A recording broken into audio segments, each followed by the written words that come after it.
Oke lo, bertemu lagi dengan saya Wisnu di sini, dan kali ini kita akan membahas tentang pelukis asal Belitung yang sudah melanglang buana seantero jagat Nusantara. Yuk sama-sama kita simak obrolan kita kali ini bersama sang pelukis, yaitu Bang Mansur. Check it out. Saya dilahirkan 62 tahun yang lalu, itu tahun 60. Jadi perkawinan antara dua etnis yang berbeda.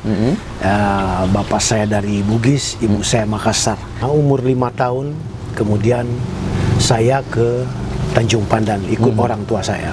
Jadi saya SD dan SMP saya selesaikan di Tanjung Pandan. Kemudian SMA itu di Yogyakarta sampai perguruan tinggi. Waktu saya SMA, saya berkecimpung dengan beberapa seniman-seniman yang kondang saat ini ya. Rumah Rendra itu hanya berbatas tembok. Ini sebelahnya tempat indekos saya. Sebelahnya itu rumahnya Rendra. Si Burung Merak. Kemudian saya di Jogja itu kan berpindah-pindah.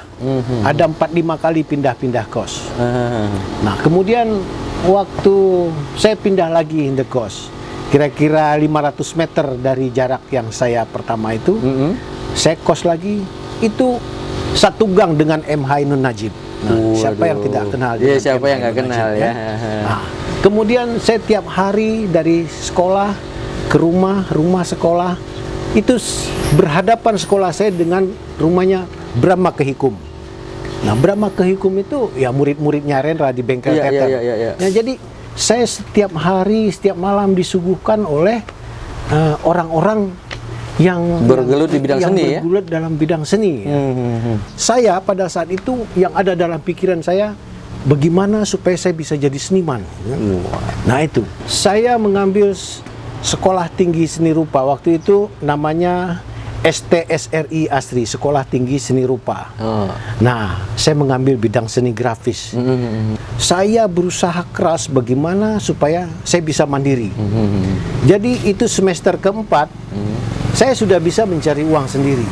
Jadi dengan keahlian apa yang saya dapat di bangku sekolah, bagaimana cara menggambar orang, bagaimana cara membuat desain, sehingga saya meminta tempat ke Pak RW pada waktu itu, minta lahan untuk saya bisa mencari nafkah di situ. Saya pasanglah menerima lukis di mana itu waktu itu? Di Yogyakarta. Di Jogja ya. Nah, itu tidak jauh dari tempat saya tinggal.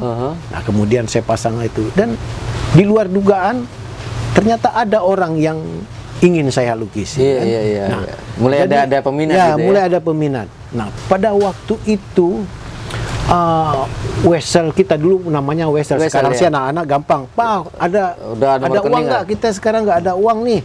Tinggal kirim, kemudian di depan ATM tinggal gesek.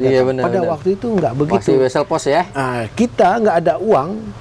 Itu seminggu lagi kita nggak ada uang. Sekarang kita tulis surat. 3 hari kemudian itu dibaca orang tua, kemudian langsung kirim, minggu depan baru uangnya datang. Baru nyampe, jadi harus bisa meramal seperti itu. Nah, pada waktu itu tahun 82 itu ya, itu Wesel orang dengan 30.000 rupiah, itu sudah sangat besar. Artinya sudah cukup. Nah, pada waktu itu saya menerima satu lukisan potret 15.000 rupiah. Artinya sudah separuhnya ya. Nah, pada waktu itu dalam sebulan saya bisa menerima pesanan lukisan potret 3 sampai 5 wajah yang saya lukis. Nah, itulah mulai saat itulah sampai saya selesai sekolah, saya membiayai hidup saya sendiri. Dan pada saat itu saya juga mendapat predikat sebagai mahasiswa terbaik, sehingga saya mendapat tunjangan ya. Ada tunjangan untuk ikatan dinas pada waktu itu. Bukan beasiswa, bukan? Ya, semacam beasiswa. Jadi beasiswa, kalau nanti sudah selesai kuliah, kita otomatis jadi pegawai negeri. Itu ikatan dinas namanya. Nah, karena saya mendapat tunjangan ikatan dinas itu, kemudian saya dikirim ke Medan. Begitu saya lulus sekolah, saya tidak langsung ke Medan, tetapi saya ke Jakarta. Nah, ke Jakarta untuk saya ada dapat panggilan untuk bekerja di sebuah majalah. Waktu itu namanya majalah sportif, majalah olahraga. Waktu itu itu punya Bob Hasan ya. Kemudian saya juga bekerja di Gramedia Kompas. Nah, di Gramedia Kompas itu sebagai guru menggambar anak-anak dan orang tua komunitas orang-orang Kompas. Nah, di situ dulu ada Sanggar Bobo namanya, itu milik Kompas. Nah, itu majalah Bobo dibuat tuh. Pernah terlibat di majalah Bobo juga? Saya di sana. Jadi kalau saya masuk di perguruan tinggi diterima di ISI Yogyakarta, itu mungkin tidak seberapa rasa gembiranya, tapi begitu kita diterima sebagai seniman di Pasar Seni Ancol itu luar biasa. Itu udah pengakuan udah. Ya. Kenapa memilih pulang ke Belitung? Kebetulan pada saat itu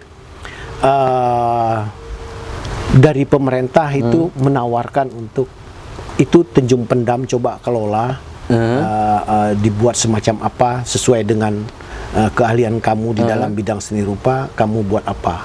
Nah, saya memimpikan bahwa bagaimana kalau di Tanjung Pendam ini dibuat semacam pasar seni juga. Jadi dibuatlah plaza ini untuk membangun daerah ini menjadi tujuan wisata. Itu yang namanya orang-orang pelaku-pelaku seni itu jangan ditinggalkan, karena mereka lah itu garda terdepan. Seniman-seniman inilah yang memperlihatkan karakteristik daerahnya dengan bahasa seni mereka. Entah itu sastra, entah itu tari, entah itu rupa ya, apa saja. Apa saja. Oke deh, Bang Mansur, terima kasih buat ngobrol di session pertama kita ini. Nanti mudah-mudahan kita ada waktu, kita akan mengulik lagi, mengupas lagi dunia seni dalam persepsi Bang Mansur.